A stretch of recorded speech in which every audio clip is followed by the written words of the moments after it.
Morning students. ठीक है, तो देखो अब तक हम जो प्रॉब्लम कर रहे हैं वो डिफरेंट टाइप ऑफ कंटेनर वाला प्रॉब्लम है। तो इसको आप एक तरीके से थ्योरेटिकली प्रॉब्लम भी ले सकते हो और एक टाइप वाइज प्रॉब्लम भी ले सकते हो। तो हर टाइप ऑफ प्रॉब्लम में एक तरीके से थ्योरी ही छुपा है कि भाई क्लोज कंटेनर में क्या कांस्टेंट रहता है। अप्लाई आपको पीवी इक्वल टू एनआरटी ही करना है, but at different different condition. ठीक है, अब जैसे मैंने कल आपको जैसे रिजिड कंटेनर में क्या होता है, वॉल्यूम कांस्टेंट हो जाता है, मोल्स ऑटोमेटिकली कांस्टेंट रहता है, तो P प्रोपोर्शनल टू T हो जाता है। और तो वैसा ही हर टाइप ऑफ कंटेनर में कुछ ना कुछ कांस्टेंट होगा और उसके द्वारा मुझे एक इक्वेशन मिलता है, उसी पर बेस्ड क्वेश्चन आता है। ठीक है, तो अब तक हमने जो क्वेश्चन किए थे वो तो ठीक है। अब जो हमें क्वेश्चन करने जा रहे हैं वो है टायर ट्यूब प्रॉब्लम। ठीक है, तो इस क्वेश्चन को मैं लिख देता हूं। A car type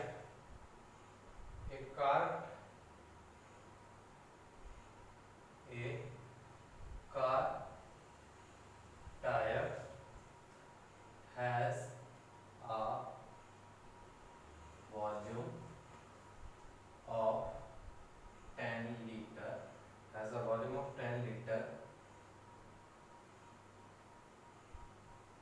when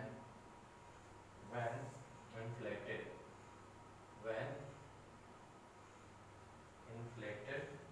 the tire is inflated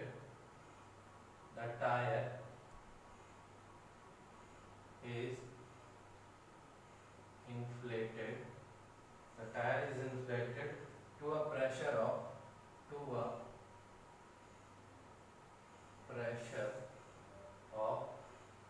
3 atm and 17 degrees Celsius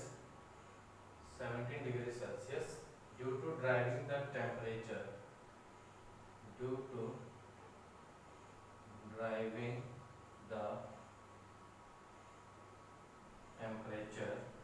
increases up to 47 degrees Celsius. What would be the pressure? What would be the pressure at this temperature?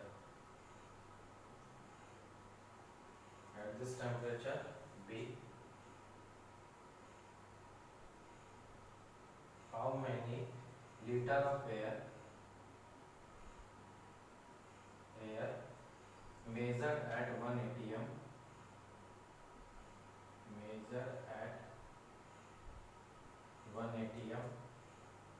comma 47 degrees Celsius has to be let out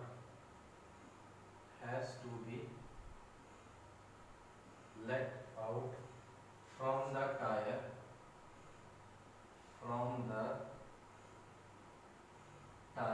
to restore it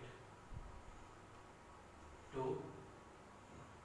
3 atm and 47 degree Celsius. ठीक है, देखो क्या बोला ये। अब car tyre है, car का tyre में क्या चीज होता है, इसमें क्या होता है, ये देखो कार का टायर एक तरीके से क्या है, रिजिड कंटेनर टाइप में है ना। तो वॉल्यूम ऑफ टायर हमेशा क्या रहता है, वॉल्यूम ऑफ टायर एक तरीके से क्या रहता है, कांस्टेंट रहता है। ठीक है, तो आप इसको रिजिड कंटेनर जैसा भी आप इसको ट्रीट कर सकते हो। किसके जैसा ट्रीट कर सकते हो, रिजिड कंटेनर। कार का टायर का वॉल्यूम चेंज नहीं हो सकता, तो it will be a rigid. ठीक है, अब उसने क्या बोला, car tyre has a volume 10 litre. ठीक है, ये कार का टायर है जिसका वॉल्यूम 10 लीटर है।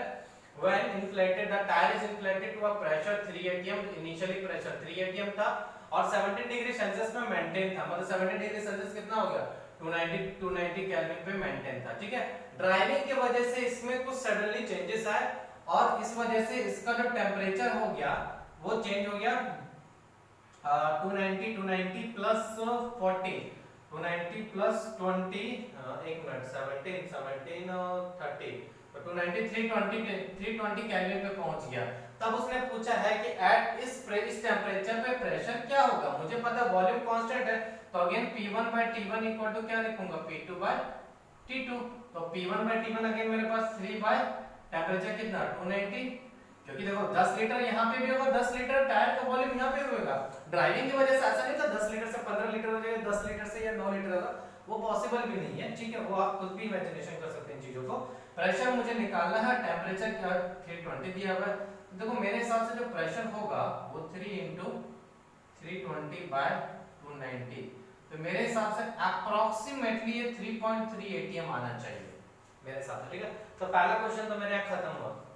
सेकंड क्वेश्चन हम लोग क्या बोला, how many litre of air measured at 1 ATM 47 degree Celsius has to be let out from the tyre restore to 3 ATM at 47 degree Celsius. अब क्या कर रहा है भाई, देखो अब जैसे ड्राइविंग की वजह से इसमें प्रेशर बढ़ गया, ठीक है। प्रेशर बढ़ने की वजह से भाई अब मुझे ऐसा लग रहा है कि टायर ब्लास्ट कर जाएगा, तो मैं गैस को निकाल रहा हूं, मैं क्या कर रहा हूं, एयर को मूव आउट कर रहा हूं, ठीक है। अब एयर बाहर निकल रहा है तो कितने प्रेशर पे निकल रहा है, ऑब्वियस बात है 1 एटमॉस्फेयर पे बाहर निकल रहा है, ठीक है। तो मैं ऐसा कर सकता हूं कि कितना लीटर ऑफ एयर मेजर हुआ होगा।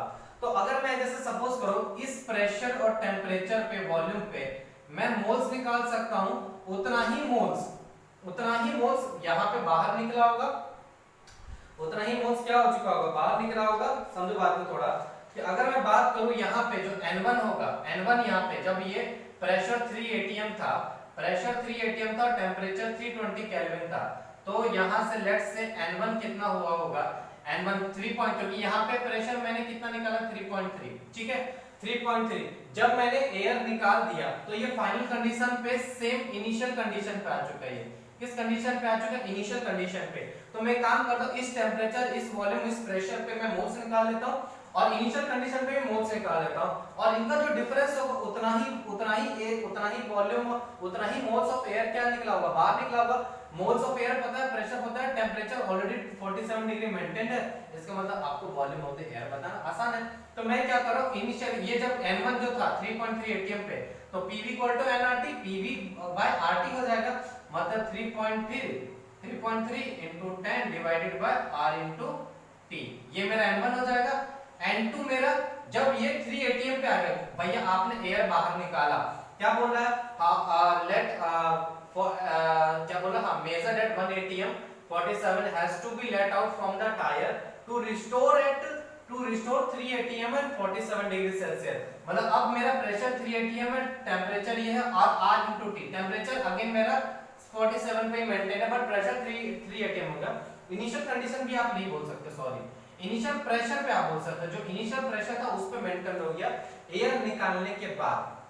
देखो क्वेश्चन बहुत अच्छा घुमाया उसने कि भैया पहले तो उसने राम घाता गा दी कि भैया पहले इनिशियल कंडीशन 3 ATM का टेम्परेचर इतना था, ड्राइविंग की वजह से प्रेशर इतना बढ़ गया, टेम्परेचर इतना बढ़ गया, तो यहां से उसने बोला भाई इस टेम्परेचर पे प्रेशर कितना हुआ वो हमने निकाल लिया। सेकंड क्वेश्चन क्या बोल रहा है कि भैया मुझे वो वॉल्यूम ऑफ एयर निकालना है ताकि ये फिर से इस कंडीशन पे रिस्टोर हो जाए, कि कितना वॉल्यूम ऑफ एयर मुझे बाहर निकालना पड़ेगा। वॉल्यूम ऑफ एयर बाहर निकालने के लिए आपको उसका प्रेशर पता होना चाहिए, उसका टेम्परेचर पता होना चाहिए, उसका मोल्स पता होना चाहिए। प्रेशर उसमें पता है भैया, क्योंकि बाहर निकल रहा है तो 1 ATM है, टेम्परेचर मेंटेन्ड है 47 डिग्री सेल्सियस, 47 लिखो 47 डिग्री। अगर मुझे मोल्स पता चल गया, इसका मतलब मुझे वॉल्यूम पता चल गया। अब मोल्स निकालने के लिए मैं क्या करूंगा, मुझे पता है 3.3 प्रेशर, इतने वॉल्यूम, इतने टेम्परेचर पे मोल्स पता चल जाएंगे, लेट इट बी इतने मोल्स है। जब ये इस कंडीशन पे आया तो मोल्स जो बचा होगा इसके अंदर 3 ATM और इस पे जो मोल्स लेफ्ट है, तो moles initial minus moles left कर दूंगा, तो मुझे ये पता चलेगा इतना मोल्स बाहर निकला है। तो बस मैंने क्या कर रहा हूं, तो डेल्टा N जो होगा इतना ही मोल्स बाहर निकला होगा, तो 3.1/RT में क्या कर लेता हूं, कॉमन कर लेता हूं, और 10/RT कॉमन कर लो तो ये कितना आ जाएगा 3.3 - 3, मतलब ये 0.3 × 10, 0.3 × 10 मतलब 3/RT, इतने मोल्स मेरे बाहर निकले हैं एयर में। इसका मतलब ये होगा कि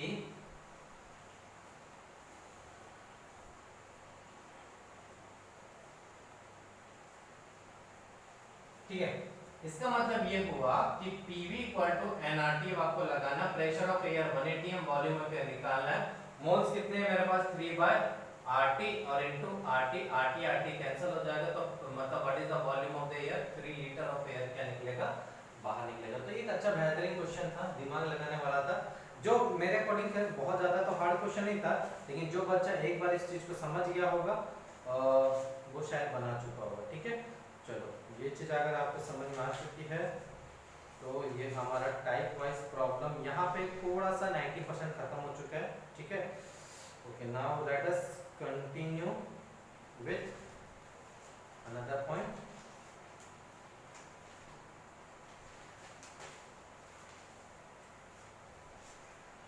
ठीक है, इसको हम बोलेंगे नेक्स्ट है gas separated by membrane type problem. Gas separated by membrane, gas separated by membrane type problem है ये, ठीक है। अब इसमें कंडीशन क्या होती है, लेट कंडीशन, पहला कंडीशन, ठीक है, कि membrane is impermeable, membrane is impermeable to any gas, to any gas, ठीक है। मतलब अब ये समझो कुछ इस तरीके से सिचुएशन है कि मान लो ये कंटेनर है, चैम्बर है, यहाँ पे मैंने क्या कर दिया, एक मेम्ब्रेन लगा दिया, मेम्ब्रेन लगा दिया। इम्परमिएबल का मतलब ये होता है, इम्परमिएबल का मतलब ये होता है कि वो किसी भी गैस को अपने अंदर से जाना अलाउ नहीं करेगा, ठीक है। इम्परमिएबल का मतलब ये होगा कि इस चैम्बर से कोई भी गैस, मतलब इस वॉल, एक तरीके के मेम्ब्रेन, मतलब एक तरीके से आप झिल्ली समझ सकते हो, झिल्ली समझते, झिल्ली कैसे समझाऊं मैं, सांप की खाल देखो कभी, सांप की खाल, वो एक तरीके के क्या एनिमल मेम्ब्रेन है, ठीक है। तो उस तरीके का पतला सा वो होता है, ठीक है, जाली टाइप का, जिसमें वो क्या होता है कि मैंने इस तरीके से उसको डेवलप किया कि यहाँ से ना कोई गैस इधर आ सकता, ना यहाँ से है कोई गैस उधर जा सकता है।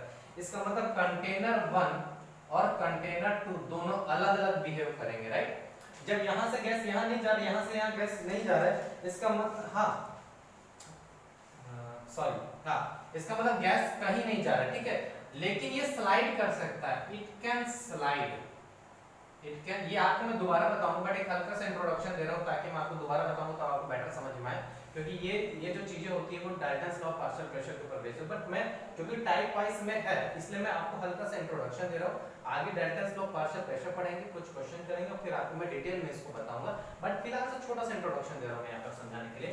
तो मैं क्या बोल रहा हूं, gas separated by membrane. Gas separated by membrane का मतलब ये था, ये उस टाइप का प्रॉब्लम है जहां पे एक चैम्बर होता है, एक मेम्ब्रेन को सेपरेट कर दिया जाता है, एक चैम्बर को डिवाइड कर देता हम एक मेम्ब्रेन से, यहाँ तो यहाँ पे गैस 1 हो जाता, मतलब ये कंटेन, ये चैम्बर 1 मान लेते हैं, चैम्बर 2 मान लेते, मान लो यहाँ पे कोई गैस A है, यहाँ पे कोई गैस B है, और ये मेम्ब्रेन की खासियत है, it can slide from frictionless, frictionless रहता है, ये स्लाइड कर सकता है। और अगर मान लो गैस A और गैस B का हो सकता है प्रेशर डिफरेंट भी हो सकता है प्रेशर डिफरेंट हो, बट लेकिन क्योंकि मुझे पता है इनिशियली प्रेशर डिफरेंट होगा, लेकिन एक समय हमेशा तो ये स्लाइड नहीं करते रहेगा, कभी ना कभी ये इक्विलिब्रियम पे आएगा, मतलब रुकेगा, और जिस समय रुकेगा, क्योंकि 100% देखो कहने का मतलब जैसे आपने ये चैम्बर लिया इनिशियली, बात को समझो, अगर आपको फिर से नहीं समझ में आया तो मैं ऐसा मान के चलो आपको नहीं समझ में आया तो आप समझो, एक चैम्बर लिया मैंने, चैम्बर को डिवाइड कर दिया फ्रिक्शनलेस से, ठीक है, फ्रिक्शनलेस मेम्ब्रेन से जो मूवमेंट कर सकता है, दो गैस को मैंने यहां से एंटर कर दिया, ठीक है,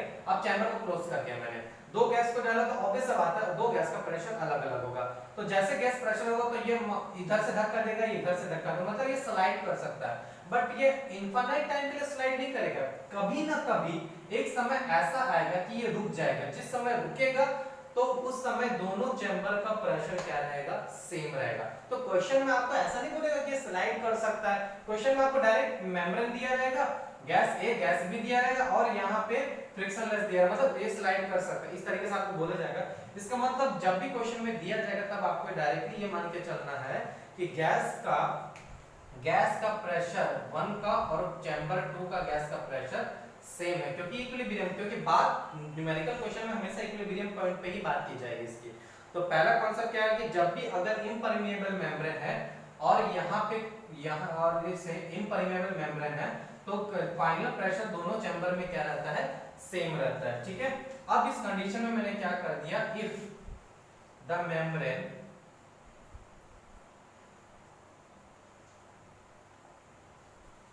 is stopped by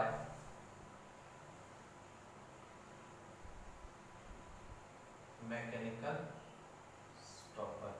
अब सेकंड कंडीशन क्या किया है इसी में कि मैंने क्या किया, यही चैम्बर है, ठीक है, इम्परमिएबल मेम्ब्रेन है, अगेन मेरा इम्परमिएबल मेम्ब्रेन है, मतलब गैस को अलाउ नहीं करेगा, और ऊपर से मैंने क्या कर दिया, यहाँ पे एक मैकेनिकल स्टॉपर लगा दिया, अब ये मूवमेंट नहीं कर सकता। तो यहाँ पे जो प्रेशर होगा, यहाँ पे जो प्रेशर होगा, वो ऑब्वियस से बात है सेम हो भी सकता है और सेम नहीं भी हो सकता। क्यों? क्योंकि पहले क्या था कि गैस अपने आप को इक्विलिब्रियम पे ले आ रहा था बिकॉज ऑफ कॉलिजन। क्योंकि देखो किसी भी गैस का जो प्रेशर होता है किसके वजह से होता है, वो होता है उसके कॉलिजन, उसके दीवार से जो कॉलिजन होता है, because of the collision of the gas molecule with the wall of the container, उसकी वजह से जो फोर्स डेवलप होता है उसे हम प्रेशर कहते हैं। तो यहाँ पे एक समय ये यहाँ से प्रेशर लगा, ये यहाँ से प्रेशर, एक समय आएगा कि स्लाइड होते होते रुक जाएगा, इसका मतलब दोनों चैम्बर में प्रेशर सेम हो चुका है, क्योंकि यहाँ मैंने कोई स्टॉपर नहीं लगाया और ना गैस एक दूसरे से पास कर सकता है। लेकिन अगर मैंने यहाँ पे स्टॉपर लगा दिया, मतलब ये गैस ना यहाँ आ सकता ना ये यहाँ आ सकता, ना इसका प्रेशर पे इसका कोई इफेक्ट पड़ेगा, ना इसका प्रेशर पे कोई इफेक्ट पड़ेगा। क्यों? क्योंकि एक तरीके से दीवार के जैसे काम करेगा, टकराएगा वापस आ जाएगा गैस, यहाँ से भी गैस टकराएगा वापस आ जाएगा।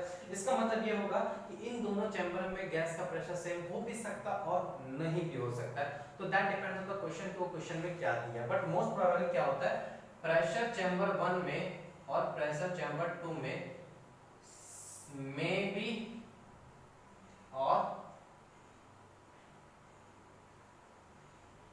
मे नॉट बी, सेम हो भी सकता है सेम नहीं हो सकता, वी कांट प्रेडिक्ट, ठीक है। मतलब एक तरीके से ये दो अलग अलग चैम्बर के जैसे बिहेव करेंगे, किसके जैसे, it's same like stopcock. Stopcock में क्या होता था, मान लो टेम्परेचर प्रेशर सब जगह मैंने मेंटेन किया है, दो बल्ब को कनेक्टिंग बल्ब से मैंने जोड़ दिया है, तो दो बल्ब को मैंने कनेक्टिंग बल्ब से जोड़ दिया, स्टॉप को कर दिया, तो इसका मतलब दोनों बल्ब में प्रेशर ऑब्वियस सी बात है अलग अलग ही रहेगा, दो गैस है तो दो गैस का अलग अलग प्रेशर हो भी सकता है, सेम प्रेशर भी हो, but most of the 99.9% case में प्रेशर अलग अलग ही है। वो तो आप बोलेगा सर मेरी मर्जी, एक में मैं ऑन ले रहा है, मैं एंटलो दोनों को 5 atm पे ले रहा हूं, तो आपकी मर्जी है, दैट चॉइस इज योर। तो इसलिए मैंने बोला दोनों में हो सकता है प्रेशर सेम भी हो सकता है प्रेशर डिफरेंट भी हो, ठीक है।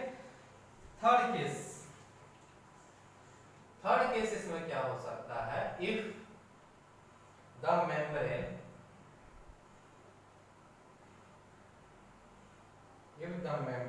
is stopped by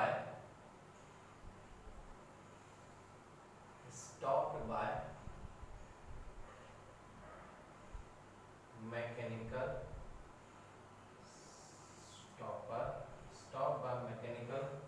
stopper, but it is